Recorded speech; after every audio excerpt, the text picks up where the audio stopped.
అందరికీ నమస్కారం. Thank you thank you thank you thank you పైన ఉన్న వాళ్ళందరికీ thank you thank you thank you.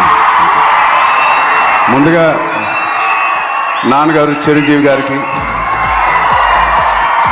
Anil Ravipudi గారికి, సాహో, ఈశాంజీ అండ్ ఇక్కడికి వచ్చిన పెద్దలందరికీ, ఇక్కడికి చిన్న చిన్న పిల్లలు వచ్చారు, మా బుజ్జి బుజ్జి ఫ్యాన్స్కి, చాలామంది ఆడపిల్లలు వచ్చారు, మాకున్న లేడీస్ వాళ్ళందరికీ. నేను ఎప్పుడు ఇవ్వలేదు, నాకు ఎప్పుడు అనిపించలేదు. సో అన్ని సినిమాల్లో రివ్యూ ఒకటైతే ఈ సినిమాకి ప్రత్యేకంగా నా గుండెల్లో వరకు వెళ్ళిపోయి ఒక రివ్యూ ఇచ్చారు మీరు. నాకు అంత పెద్ద హిట్ ఇచ్చారు. ఫస్ట్ మీ అందరికీ, లాస్ట్ కాకుండా ఫస్ట్ మీ అందరికీ thank you thank you thank you. అంటే